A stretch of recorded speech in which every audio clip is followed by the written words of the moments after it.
नमस्कार, morning bulletin में आप सभी का स्वागत है। मैं हूं आपके साथ निशा शर्मा। आइए सुबह की खबरों पर एक नजर डालते हैं। सबसे पहली खबर राजगढ़ से।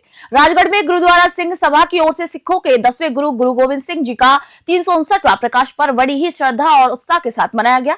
प्रवक्ता सुरजीत सिंह ने कहा कि काकवाड़ी बाजार स्थित गुरुद्वारे से नगर कीर्तन निकाला गया, जिसमें 5 प्यारे अगुवाई कर रहे थे।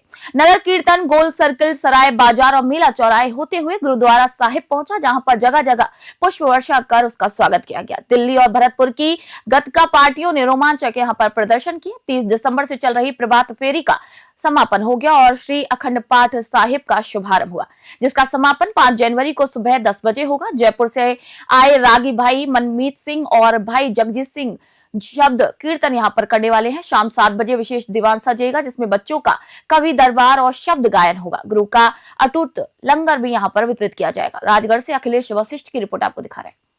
सभी को मेरा नमस्कार। बड़े हर्ष का विषय है कि आज हमारे 10वें गुरु श्री गुरु गोविंद सिंह जी महाराज सच्चे पिता का प्रकाश पर्व राजगढ़ में बड़ी धूमधाम से हर्षोल्लास से मनाया जा रहा है।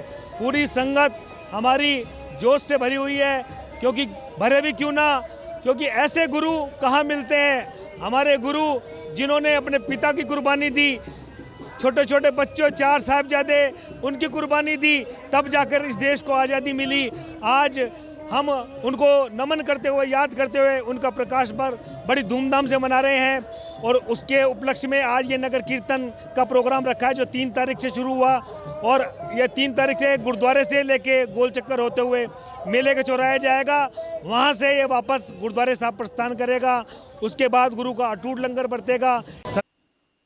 खबर सेडवा से। सेडवा के खारी बाबा रामगिरी मंदिर परिसर में आयोजित भजन संध्या और भव्य मेले के दौरान एक बड़ा हादसा टल गया। मेले के पास लगे विद्युत तार में अचानक फॉल्ट हो गया, जिससे तार में जोरदार करंट के साथ आग लग गई।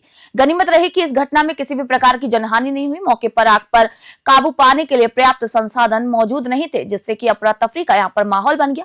बताया जा रहा है कि करंट करीब 1 मिनट तक चालू रहा। वहीं लोगों का कहना है कि इतने बड़े आयोजन में सुरक्षा और बिजली संबंधित व्यवस्थाएं और भी मजबूत होनी चाहिए थी। यदि कोई भी व्यक्ति या वाहन करंट की चपेट में आ जाता तो हादसा बड़ा हो सकता था। पुलिस ने मौके पर पहुंचकर लोगों को हटाया और हालात पर काबू पाया। अब देखना यह है कि लापरवाही के लिए आखिर जिम्मेदार कौन है और आयोजन कमेटी या प्रशासन, और आगे इस पर क्या कुछ कार्रवाई होती है। सेडवा से मोहम्मद हनीफ की रिपोर्ट आप देख रहे हैं। खबर चौमू से। राजधानी जयपुर के चौमू शहर में हालिया तनाव के बाद फिलहाल शांति का माहौल है, लेकिन इसी बीच सोशल मीडिया पर एक बयान तेजी से वायरल हो रहा है। पीसीसी चीफ गोविंद सिंह डोटासरा ने कहा कि चौमू एसएचओ प्रदीप शर्मा ने चंदा इकट्ठा कराकर मंदिर का जीर्णोद्धार कराया और इसी के जरिए लोकप्रियता हासिल की। डोटासरा के मुताबिक इससे साफ संकेत मिल रहा है कि एसएचओ चुनाव लड़ने की मंशा रखते हैं। इधर थानाधिकारी प्रदीप शर्मा ने शहर की मतदाता सूची में अपना नाम सपत्नीक जुड़वाने के लिए आवेदन किया, जिसके बाद शहर में चर्चाएं और भी ज्यादा तेज हो गई है कि ये एसआईआर प्रक्रिया का हिस्सा है या फिर राजनीतिक तैयारी। चौमू से विशेष रिपोर्ट आप देख रहे हैं। अब भाई साहब जग जाहिर है, मेरे से क्यों कहलवा रहे हो। चोमू विवाद को लेकर क्या कहेंगे? देखिए, चोमू में एक तरीके से प्रशासनिक विफलता है पुलिस की और प्रशासन की, क्योंकि वहाँ पर जो सीआई हैं वो कुछ मंदिरों में चंदा बंदा दिला करके और उन्होंने कुछ जीर्णोद्धार किया होगा, कराया होगा किसी के सहयोग से, तो थोड़ी सी पॉपुलरिटी बढ़ गई, तो उनको वहाँ लग गया कि मैं यहाँ से चुनाव लड़ूंगा। तो उनका फिर रामलाल जी ने हस्तक्षेप करके ट्रांसफर भी करा दिया। लोकप्रियता थोड़ी बढ़ने लगी तो सापे वापे पहनने लगे, तो उन्होंने फिर वापस करवा लिया अपने प्रभाव का इस्तेमाल करके। फिर उन्होंने देखा कि मैं सर्व समाज का हो जाऊं, तो माइनॉरिटी के लोग जो उस मस्जिद जो है वो कई वर्षों से हाईकोर्ट के स्टे में है, तो उनसे किसी एक वर्ग से बात करके उन्होंने कहा पत्थर हटा लो और यहाँ पर जो है वो लोहे की जो है वो एंगल लगा करके और वो कर लो। श्री विजयनगर में पूर्णिमा के अवसर पर श्री सालासर बालाजी धाम के ध्वजा यात्रा का आयोजन किया गया। जय श्री राम सुंदरकांड मंडल समिति द्वारा आयोजित ये यात्रा शाम 4 बजे डाडा पमाराम मेला प्रांगण से शुरू होकर विभिन्न मार्गों से गुजरती हुई रिद्धि सिद्धि मार्केट और नई धान मंडी के सामने स्थित श्री सालासर बालाजी धाम पहुंची। समिति सदस्यों के मुताबिक पूर्णिमा पर निकाली जाने वाली ध्वजा यात्रा का विशेष धार्मिक महत्व होता है। श्रद्धालु ध्वजाओं और निशानों के साथ जय सिया राम और जय श्री बालाजी के जयकारे लगाते हुए यात्रा में शामिल हुए। मार्ग को सजाया गया और जगह जगह श्रद्धालुओं के स्वागत की यहाँ पर व्यवस्था भी की गई। मंदिर पहुंचकर विधि विधान पूजा अर्चना के साथ यात्रा का समापन हुआ। श्री विजयनगर से जयकिशन की रिपोर्ट आप देख रहे हैं। खबर पोखरण से पूर्व क्रिकेटर परविंदर अवाना रुनीचा धाम रामदेवरा पहुंचे, जहां पर उनका भव्य स्वागत किया गया। अवाना ने लोक देवता बाबा रामदेव की समाधि पर सपत्नीक विशेष पूजा अर्चना की और प्रदेश में अमन, चैन और खुशहाली की यहां पर कामना की। मुख्य पुजारी ने परंपरा के मुताबिक पूजा करवाते हुए आशीर्वाद दिया। इस दौरान रामदेवरा मंदिर समिति की ओर से उनका सम्मान भी किया गया। इसी के बाद परविंदर अवाना रामदेवरा से पोखरण पहुंचे, जहां पर पोखरण रामदेवरा रोड स्थित एक निजी होटल में उनका स्वागत किया गया। इसी अवसर पर JDU-SS प्रभारी देवी सिंह कोटड़िया, प्रोफेसर तेज सिंह सुल्ताना, गोपाल सिंह, देरावर सिंह सहित कई क्रिकेट प्रेमी यहां पर मौजूद रहे। उन्होंने अवाना से मुलाकात कर उन्हें शुभकामनाएं दी। पोखरण से रिपोर्ट आप देख रहे हैं।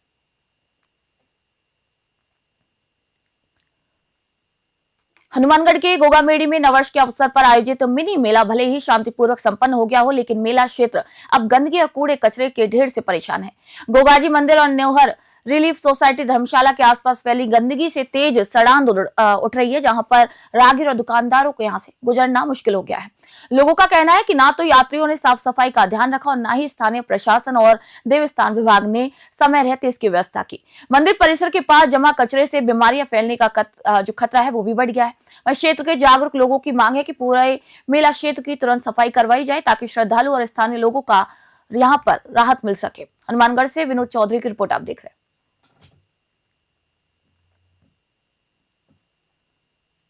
हनुमानगढ़ जंक्शन स्थित जल संसाधन विभाग कार्यालय में जल परामर्श दात्री समिति की बैठक आयोजित की गई, जिसमें IGNP नहरों के लिए सिंचाई पानी का नया रेगुलेशन तय किया गया।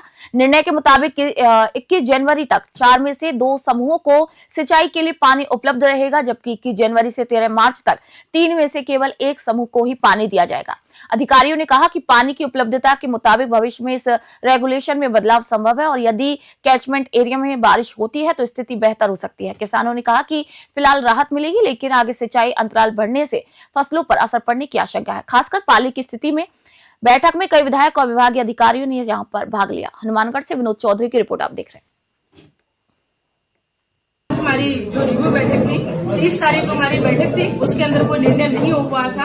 आज हमारे द्वारा 3 तारीख को रिव्यू बैठक हनुमानगढ़ टीम साहब की थी, तो सभी बातों पे डिस्कशन करने के बाद ये चीज निकलकर सामने आई थी 4 में से हमें 2 समय जनवरी में पानी दिया जाए एक बारी, उसके बाद 3 में से हमें एक बारी आगे दी जाए और आगे जो हमारा पानी होगा उसकी उपलब्धता के आधार पर हमें पानी दिया जाएगा। उस बात को लेके जहां हमारे ये चीज तय हुई है। और इसके साथ साथ हम ये कहना चाहते हैं कि जो हमारा शेयर तय होता है, हम कहते हैं 21 सितंबर से लेके 20 मई तक हमारा होता है, तो उसके अंदर इन्होंने क्या किया कि 4 अक्टूबर से लेकर 9 अक्टूबर तक लगभग 3,73,000 के आसपास हमारे जो हिस्से का पानी निकाल दी। जो हमारे किसानों के खेतों में जाना चाहिए था तो वो पानी हमारे किसानों को नहीं मिला था, वो पानी भी हमें दिया जाए। फिर भी हम सरकार से मांग करते हैं कि इस समस्या को लेके जो IGNP का हमारा जो पूरा चरण है, पूरी हमारी नहर है, इसके ऊपर जो किसान बसे हैं, इनकी जो गेहूं और सरसों की फसल है उसको बचाने के लिए चाहे पंजाब से डिमांड करें चाहे कैसे करें, वो हमारी जो रिव्यू। जयपुर के झोटवाड़ा क्षेत्र में शुक्रवार रात एक बड़ा सड़क हादसा हो गया, जिसमें मकराना के जाने माने सोशल मीडिया इन्फ्लुएंसर और पत्रकार शौकत बादाम गंभीर रूप से घायल हो गए। चौमू पुलिया के पास उनकी बुलेट बाइक को तेज रफ्तार रोडवेज बस ने पीछे से टक्कर मार दी। टक्कर के बाद शौकत बादाम बस के अगले हिस्से में फंस गए और करीब 500 मीटर तक सड़क पर घसीटे जाते रहे। मौके पर मौजूद राहगीरों ने सूझबूझ दिखाते हुए बस को रुकवाया और घायल शौकत को बाहर निकालकर तुरंत अस्पताल पहुंचाया। डॉक्टरों के मुताबिक समय पर उपचार मिलने से उनकी जान बच गई। हालांकि हालत अभी भी गंभीर है, लेकिन स्थिर बताई जा रही है। परिजनों ने मदद करने वाले लोगों का यहाँ पर आभार व्यक्त किया है। पुलिस मामले की आगे की जांच कर रही है। गुलाम नबी आजाद की ये रिपोर्ट आप देख रहे हैं। मॉर्निंग बुलेटिन में फिलहाल इतना ही। देश दुनिया खबरों के लिए देखते रहिए News 21। मैं निशा शर्मा आप सभी से इजाजत चाहती हूँ।